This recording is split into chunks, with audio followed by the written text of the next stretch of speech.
Hey, thanks for being here. Good morning, good evening, good afternoon, Happy New Year. I want to begin a lesson. I'm going to call this the responsibility of freedom. And for this, we're going to begin with Genesis chapter 3.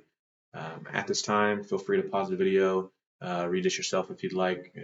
As I'm not going to be reading this here on video, I'm just going to be sharing some insights that I've gained. So, with that, so chapter 3 in Genesis, this begins with the serpent. He's speaking with Eve. The text describes him as cunning, uh, and if you actually look up the definition for that word, and it can be good, it can be bad, it could be deceitful, it could be a positive trait, a negative trait. So this kind of just sort of, for me anyway, this describes the um, relationship between Eve and the serpent. She's has no reason to doubt what he's saying and no reason to question his motives. So he begins by asking her whether or not she's allowed to eat the fruit from the trees that are there found in the garden. She responds that they're allowed to eat from all the trees except for this one tree in the middle, the tree of good and evil. She tells the serpent how God had warned them that if they eat from this tree, they'll die. She actually says that they're not supposed to touch it. Um, And at this point, the serpent just flat out just says, "No, you can do whatever you want. You ain't gonna die." So that's crazy. Um, and then the serpent goes on to give his reasoning for this, saying that um, he almost paints God in a selfish or power hungry sort of light, just saying that if you eat this tree, you're gonna become like God, all powerful. You'll know good and evil, and just he's planting that seed of doubt. And so Eve thinks about it. I kind of imagine this like, you open up your pantry, you have there's a box of cracker or something in there, but it's been there for a while, but you can't find the expiration date. You look at it, you're like, oh, well, there's no mold on it. You don't think it can hurt you. You're like, yeah, whatever, why not? What's the worst it can do?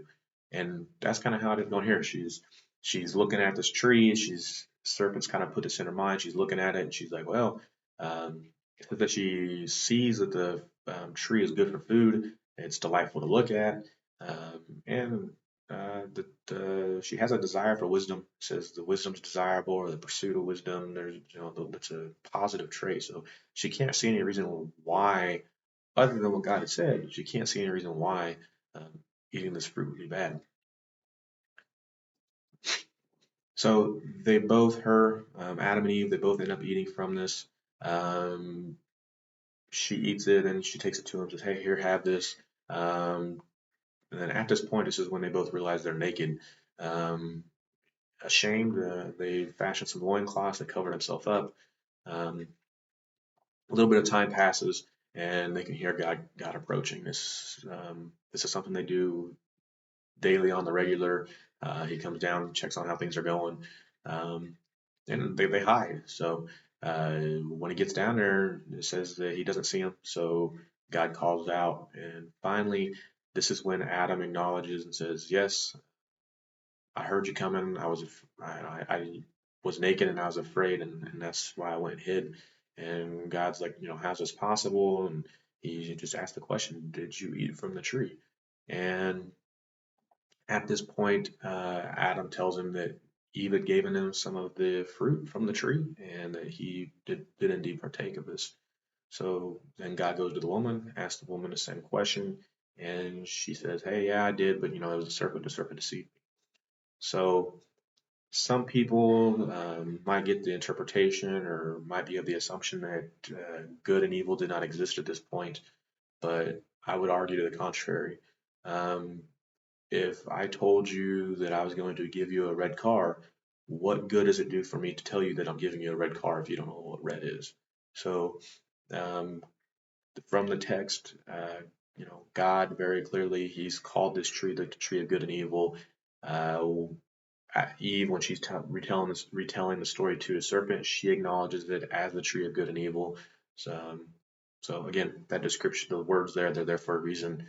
So I think they at least had a concept of what it was. Um, I would argue that um, they were just missing the experience of evil. They had never experienced it. They would call that experiential knowledge, experiential knowledge of evil. Um, Further, I think they knew it was right to obey God. Otherwise, like as she was saying earlier, it looks good, it probably tastes good. Why would she even need the serpent to prompt her to eat it? If she didn't know right and wrong, then what good was it for? Why did the serpent even need to do that? So, I I'm sure some of you guys might have seen those videos where a parent will take a donut or some candy or something like that, put it on the counter, call their young child in the room, and leave them there with the candy by themselves. Tell them, hey, don't eat that, and they'll walk away. Um, the kid knows it's wrong. They don't know why it's wrong. They just know that they need to obey their parents. Similar relationship here, um, and I feel like that's kind of what happened. And with that, I feel like it's going to go into my next point of this lesson, and that's going to be the cycle of apostasy. This is something that's found repeated throughout the Bible. It's got a couple different steps, but you just kind of see that first step here. And that beginning stage is called relapse, and it's going to be characterized by a couple different things, but a few of them: the introduction of doubt, the augmentation of truth, the dilution of consequences, and ultimately the rejection of that truth. So here I'm going to touch on how each of these present, and with that, the first one would be the introduction of doubt.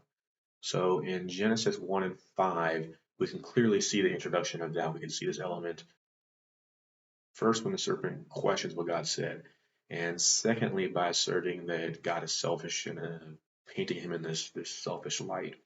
Um, I do find it interesting here that in Genesis, in this chapter, the word they use to describe for God in this chapter is Elohim, and that Hebrew word is actually a plural form of that word, which kind of points towards the Trinity, and as a plural word that points towards already a sharing of the limelight, or um, it points to sharing that limelight in something along those lines. So it's interesting that they're using a plural word while at the same time is trying to cast him as not wanting to share that. So the second step we need to touch on is the augmentation of truth.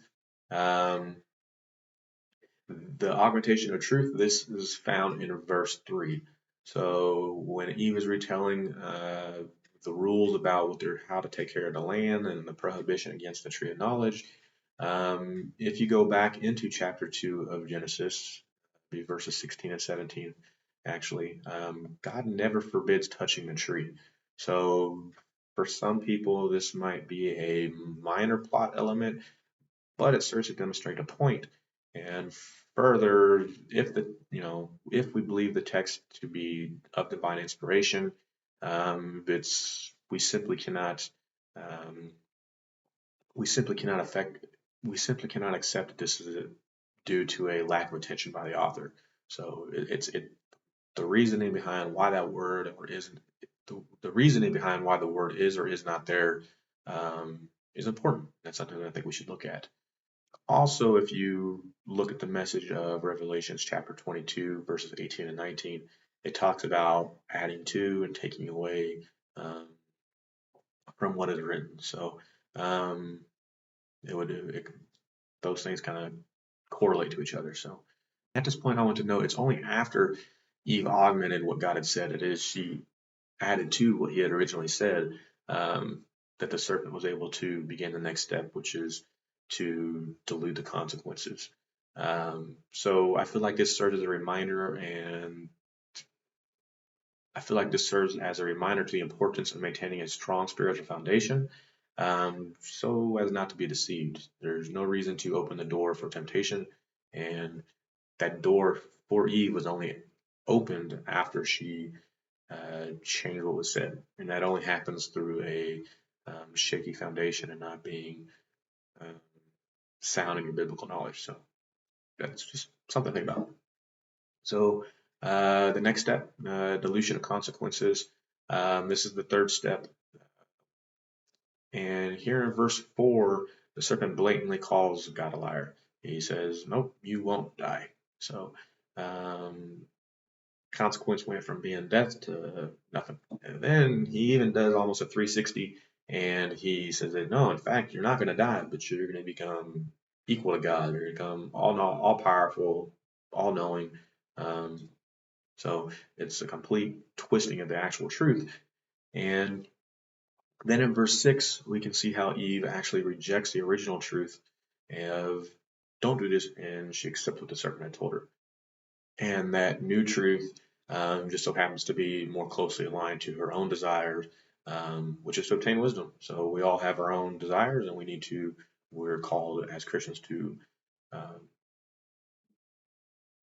do God's desire, not our own. And you can see here how her desire became paramount to his desire. God said, don't do that, but her desire was to do that. So for my next point, I'm going to reference Romans chapter 7, and at this point, I would encourage you again to pause the video, go ahead and read that for yourself before continuing. Firstly, just note that, if we are to call ourselves Christians, that is to say that we have accepted Christ as our bride. As such, we are legally bound to him, and if we give ourselves to temptation, that would make us an adulteress. Now, we just sort of talked about this a bit when going through the cycle of apostasy and the step of relapse, just as it was seen in the garden. An excuse may seem plausible, even justifiable, but that doesn't overturn a fundamental principle that we must own our actions and the consequences associated with those. Notice that when God is speaking with Adam or Eve and asking them what's going on, I want to say it's like verse 19, and and God is administering the punishment for their disobedience. And God's questioning him. The first thing that Adam does when questioned, he blames Eve. He says, "Yeah, yeah, I ate the fruit, but she brought it to me." He even goes so far as to say that the woman you gave me, she's the cause of this, almost pointing the finger at God.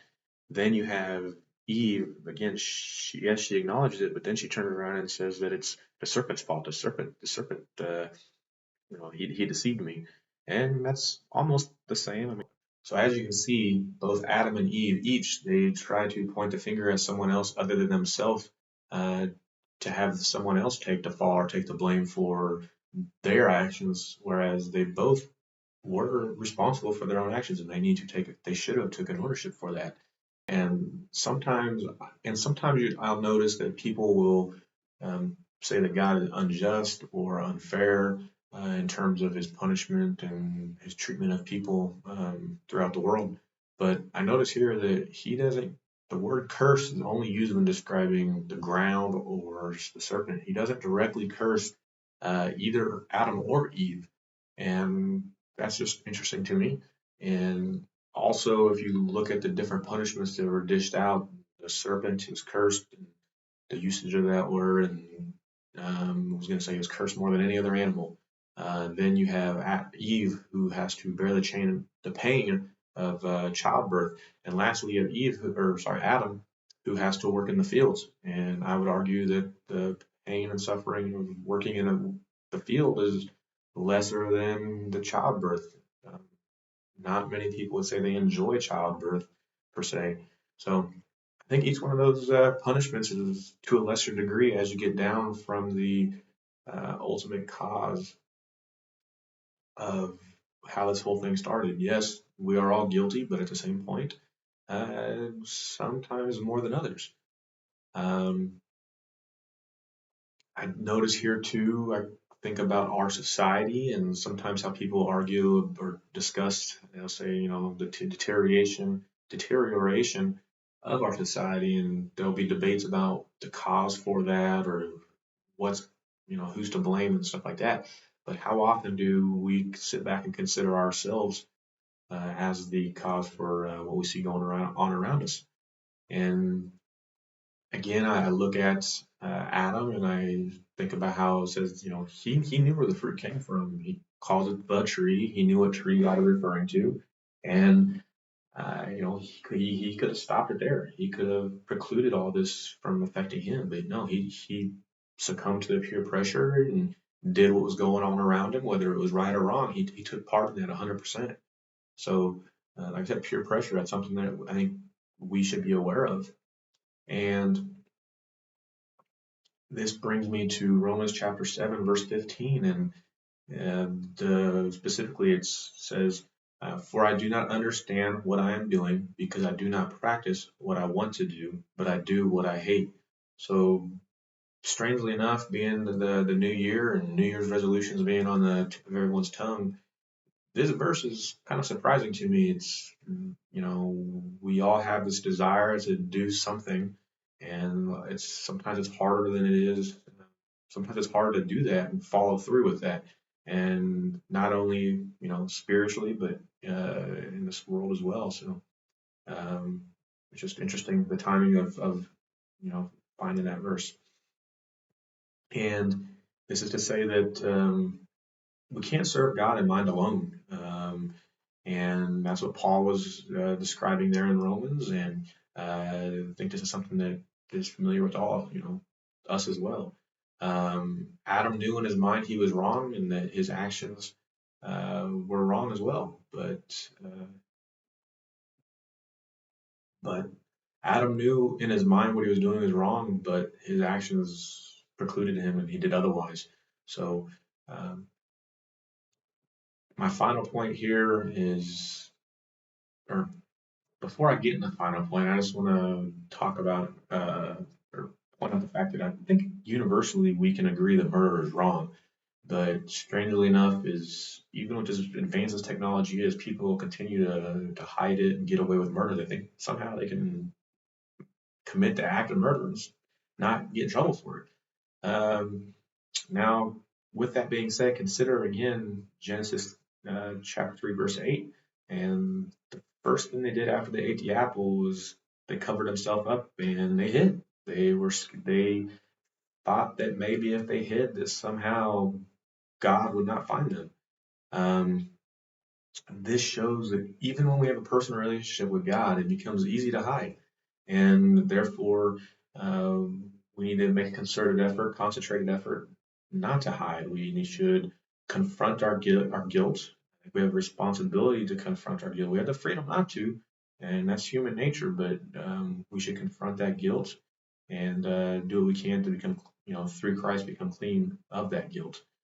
And if you happen to check out 1 John chapter 2, verse 16, this speaks to me of the decision by Eve to eat that fruit.